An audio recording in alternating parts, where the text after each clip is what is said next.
Percakapan di Lembah Dalam, edisi kedua habis.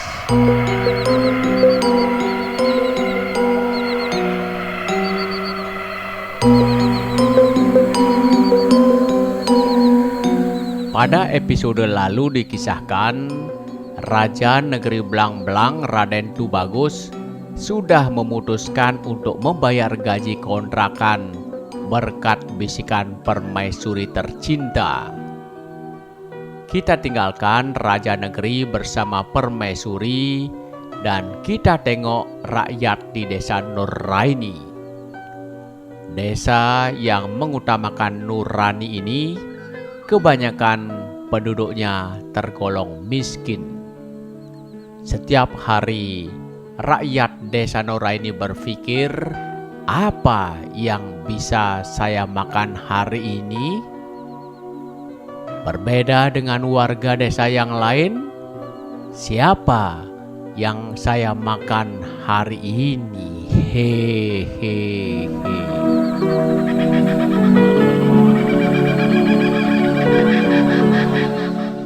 Mereka pun sangat merasakan bagaimana situasi di tengah pandemi seperti ini. Namun, tiba-tiba mereka terkejut dengan adanya kabar bahwa aksi borong-borong terjadi. Loh, untuk apa borong barang? Hati-hati loh, agar nggak kepincut untung burung. Maksudnya, ya, untung yang terbang dan melayang-layang. Hehehe. Terbukti kan? Cari untung, dapatnya kok buntung. Seperti pepatah Blang-Blang, Antapura, Lelangon dan Indrakila, ngalih bati, galang bulan.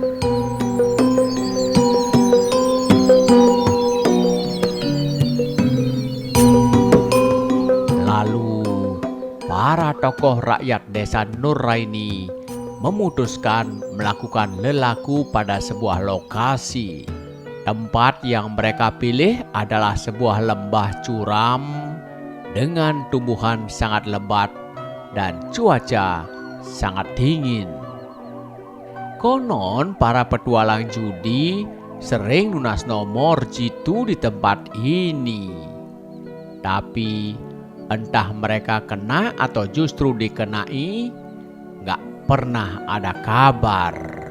Sebab saat mukub mereka tak berkabar, tapi saat kena mereka pasang pengumuman. Lalu kenapa mereka harus melakukan lelaku itu? Konon Suhu Yase pada suatu ketika pernah berpesan, jika kalian wahai rakyat desa Nurraini kesulitan mencari sesuap nasi, maka mengadulah kalian di lembah dalam itu. Mereka pun kembali terngiang akan ungkapan Suhu Yase yang dikenal cukup mumpuni. Setelah menyiapkan sesaji yang cukup, maka rakyat memulai lelaku.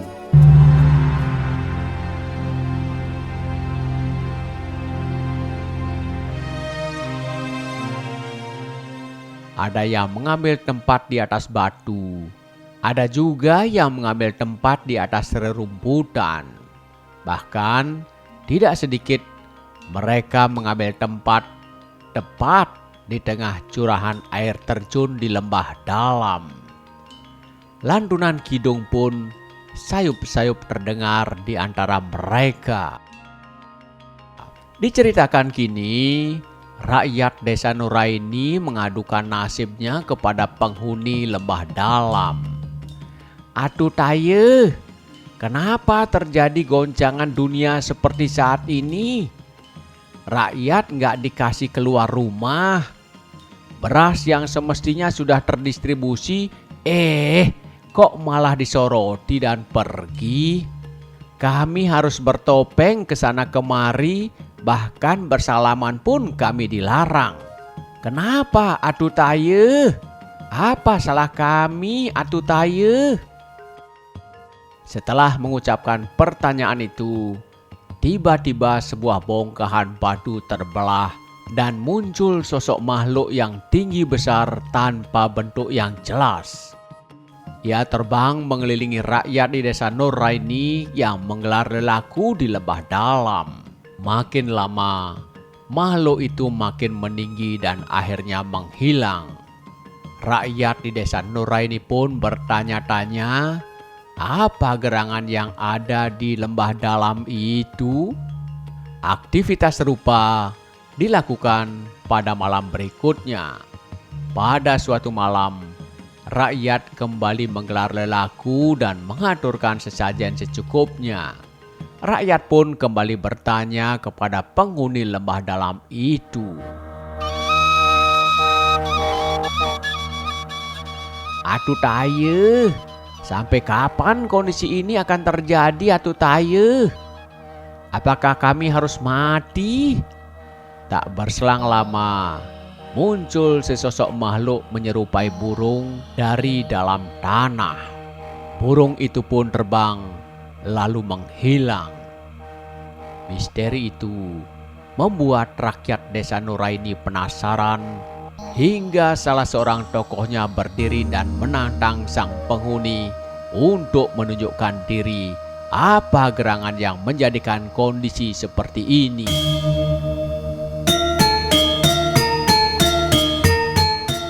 Hai Atu Taye, tunjukkan dirimu. Aku menantangmu. Aku rela mati demi kesembuhan semua rakyat negeri. Tak lama berselang, tiba-tiba muncul 2 ekor jangkrik dengan suara melengking. Jangkrik itu pun berkata, "Sudah semestinya kalian jujur agar para juru rawat tidak hancur. Apalagi ngambul. Tabahlah kalian. Jangan sedikit-sedikit mengeluh. Sedikit-sedikit mengeluh. Kalau mengeluh sedikit sih, bolehlah. Jangan ada 2 matahari.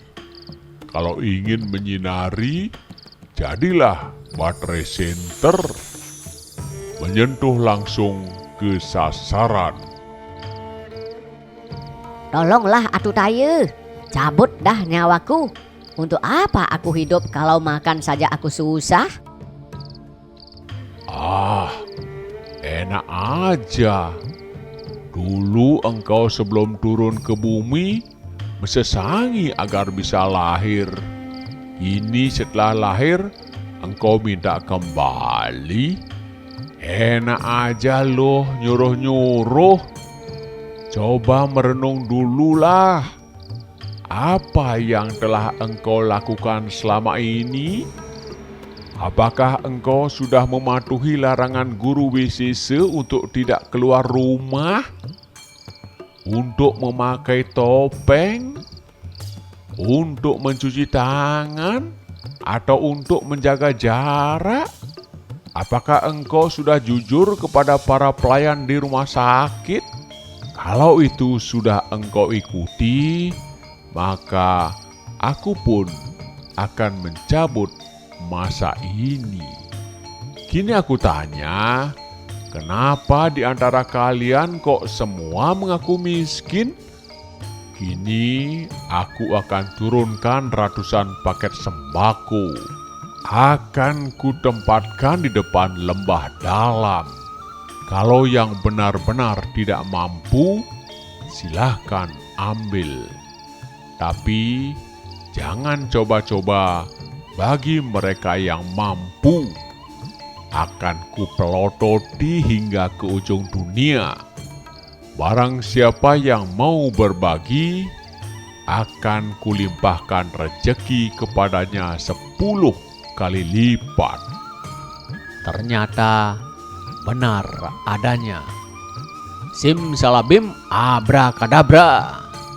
Ratusan paket sembako ditutupi daun jati tertata rapi. Dari 10 orang yang mengaku tak mampu, hanya 7 orang yang mau mengambilnya. Kenapa? Karena yang bersangkutan memang tidak makan sejak 3 hari, bukan karena memberate, tapi benar-benar megende. Sementara 3 lainnya membiarkan sembako itu tergeletak begitu saja. Ketiganya sadar masih ada yang lebih membutuhkan. Kalau untuk makan, ia sadar masih mampu mengusahakannya. Setelah lunas paice sembako, 10 warga desa Nuraini kembali pulang kampung. Betapa terkejutnya 3 tokoh yang tidak mengambil sembako. Karena di depan rumahnya tiba-tiba terdapat tumpukan sembako. Ia pun bertanya-tanya, siapa gerangan yang menaruh sembako di depan rumahnya?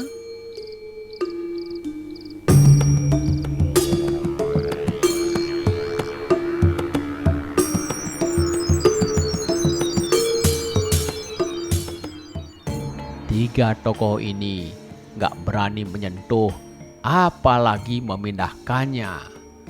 Maka mereka pun memejamkan mata sembari Komat Kamit melafalkan mantra. Dalam renungannya, ia kembali berdiskusi dengan penunggu lembah dalam.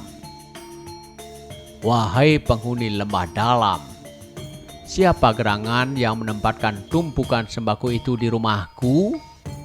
Bukankah aku tidak meminta sembako di lembah dalam? Mungkinkah ini titipan darimu untuk saudara-saudara kami yang benar-benar tidak mampu? Setelah itu muncul suara gaib. Hai tokoh desa Nuraini, Kutitipkan sembako itu untukmu. Gak perlu kau undang siapa yang membutuhkannya, karena aku akan mencari siapa yang berhak mengambilnya. Akan kuberi kode daun jati. Barang siapa yang di depan rumahnya terdapat selembar daun jati, maka ia berhak atas sembako itu. Tumpukan sembako itu cukup kau tutupi dengan daun jati sebagai ciri jati-jati siapa yang membutuhkannya. Maka tokoh desa Nuraini ini pun membiarkan sembako itu. Dalam tempo 10 hari, hanya 10 paket yang diambil oleh rakyat desa Nuraini. Ini menandakan bahwa tidak banyak sesungguhnya yang benar-benar miskin.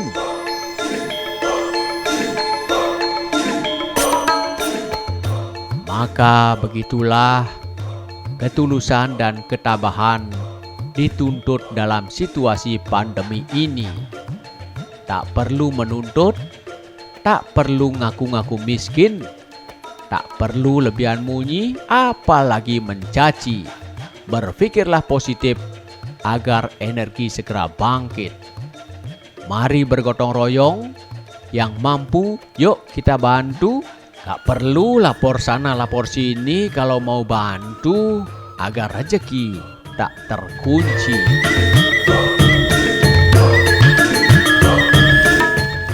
Tim Pemberitaan Radio Guntur.